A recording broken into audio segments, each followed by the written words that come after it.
Pause the footage. Zoom in. Zoom in more. Closer, closer. Yeah, that's it. It's time. Welcome to yet another AltverZ showcase. It's really been a long while, hasn't it? After many months of development, teasers, and real-life troubles, we are finally ready to showcase our brand new custom world, Crimson Front, in great detail. Alongside a few more exciting additions coming to this update, which you can see on the screen right now. Let's get right into them. I'm sure you can't wait any longer.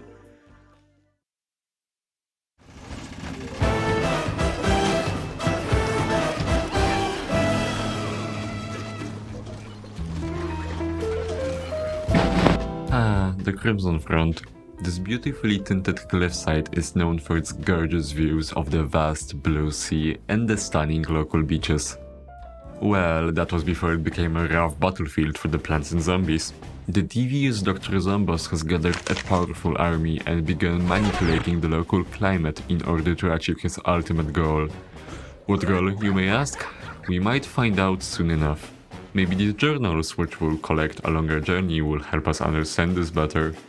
In the meantime, we should keep an eye out for our surroundings, as the weather has grown quite unpredictable as of late.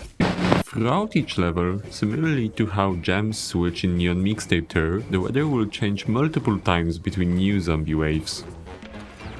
When that happens, the lawn's visuals will take on different looks depending on what's currently happening.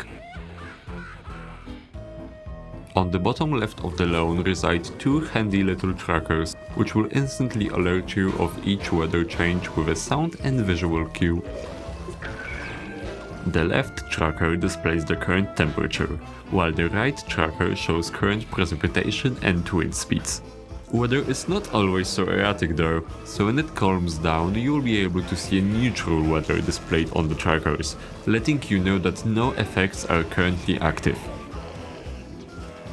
Now, let's see what you can expect from the weather on the front, starting with the temperature, which can be used to your advantage. During high temperatures, bursts of sun will drop from the sky each wave until the temperature drops back down. When it gets cold, however, ice barricades will rise from the ground, acting like tougher gravestones. If you destroy these, they will leave behind small ice shards, which will freeze groups of zombies that touch them.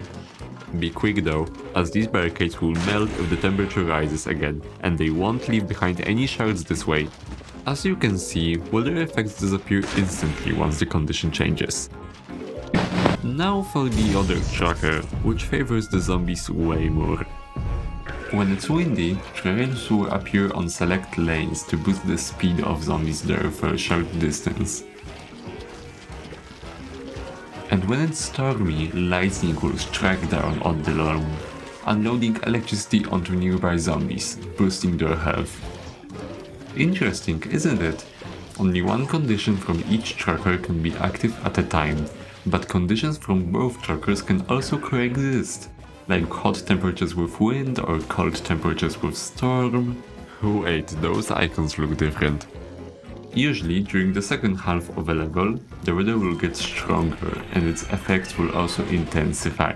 For example, tougher ice barricades will spawn during strong cold temperatures, and red lightning will strike the lawn during strong storm, with a larger radius and a larger health boost. As you can see, this is an incredibly expansive world gimmick, which is sure to raise the stakes on the front. If you didn't quite comprehend certain aspects now, you sure will after playing a few levels. Lastly, a weather forecast for the level you're playing will show up while choosing your seats, letting you prepare accordingly. Now that the stage is set, let's check out the world map.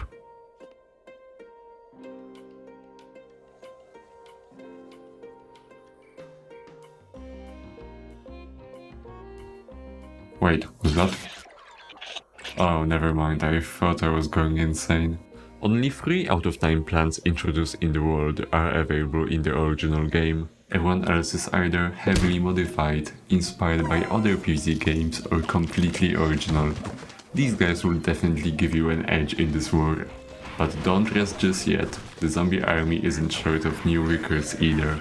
Basic zombies in Crimson Front come in all standard variants, including a steelhead zombie, which is tougher than a buckethead. But an army can't sustain itself without some support. That's when nurse zombies step in. They will throw syringes onto empty tiles which heal nearby zombies. You'll need quick bursts of damage to get past all that healing. Thankfully you have Sky Shooter locked and loaded. They will normally shoot regular bullets, but if you tap them, you will trigger their fast-firing Gatling mode. After a while though, they will need to rest for a bit, so don't overdo it. Additionally, when Sky Shooter takes any damage, he will drop a bomb on his tile and fly off forever. If you feel the need for even more damage, Deal Sergeant is at your service, ready to rally your plant army. All projectiles coming from plants in a 3x3 area around him will have increased damage for as long as he is alive. Plants that don't launch projectiles will not be affected, however. Looks like the undead felt that oof and are now following up with landmine zombies. These fast-driving zombies release mines on the ground every few seconds, which will blow up any plants that come in contact with them. These zombies, along with other threats coming up later, make defensive plants extremely helpful in Crimson Front. That's why we're giving you a new defensive option in form of Perwin, a wall plant that fires stunning balls at close range. What's unique about Perwin is that the more damage he takes, the faster he attacks.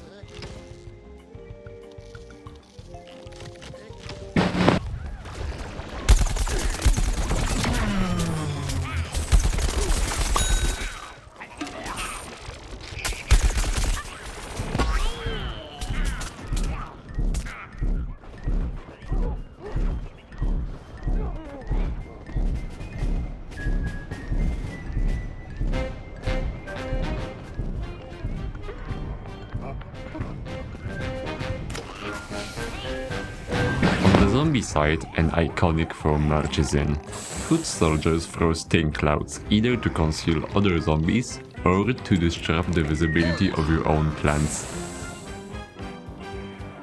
If you end up losing a few plants, perhaps you could bring in Poppin' Poppies, which spawn defensive little bodies on top of the rightmost dead plants. Just watch out for any surprise attacks. Paratrooper zombies drop in ambushes. If you don't kill them before they recover from their fall, they will crush the plant they landed on and walk backwards? Sure, I guess. Need some heavier weapons? Artillery comes to your service. A fully manual plant which fires a slew of carrot rockets when tapped on, with varied firing angles. A great pick for control from a distance. Though, I can't lie, it's quite surprising we haven't seen any artillery on the zombie side yet. Z-tanks are slow, durable, and extremely dangerous. They will not only fire missiles from afar, but they will also crush any plants that you ride over with their treads. A tactical insta-plant will be a great counter, such as the security guards. They will smash the tile they are planted on 3 times at equal intervals, with each guard doing more damage than the last.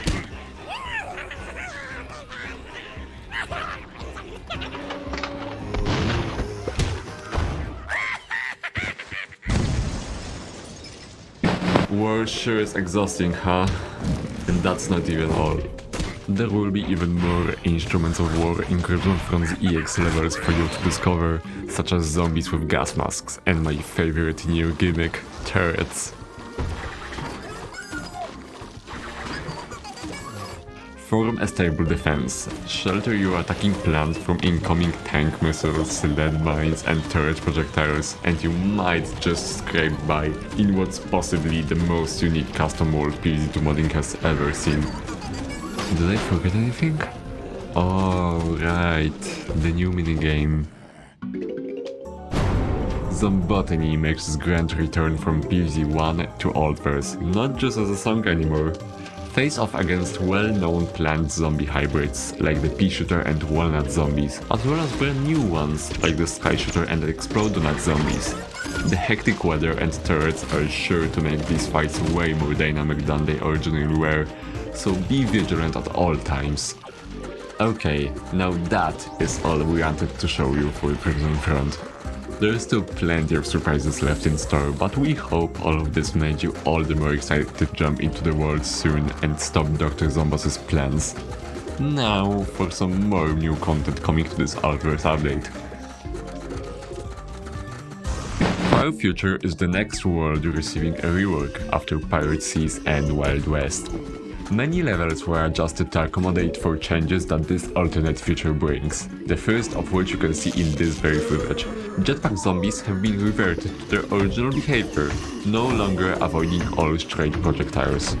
For those who did enjoy the fear stemming from our reworked jetpack, there's the new Cosmonaut zombie, who acts like our jetpack previously has, though only appearing in the EX levels. And what would be a world rework without a new zombie? Introducing the future of entertainment. The Jack in the Bot Factory, a hefty robot that stays in the backline, spewing out smaller, nastier flying robots.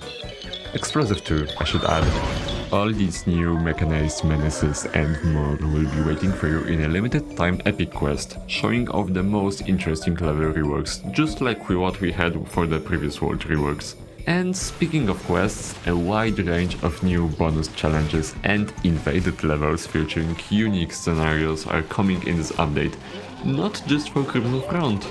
Those gauntlets that you will earn from this quest could perhaps be spent on the plethora of new costumes, including all the winners from last year's hybrid costume contest, some of which you might have already spotted in this showcase.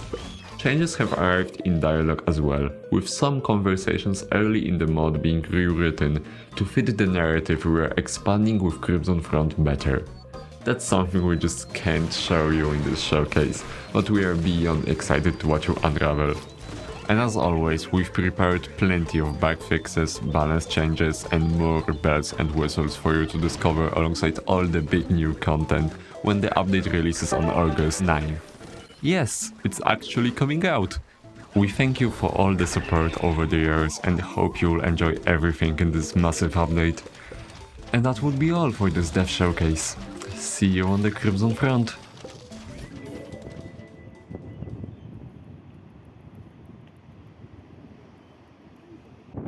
Hi, thanks for the mic pause. We're here directly in the Crimson Front with a very special broadcast to present one of the native species, the heroine. Beautiful, gorgeous yellow petals. Stunning. A stunning plant. It is absolutely gorgeous.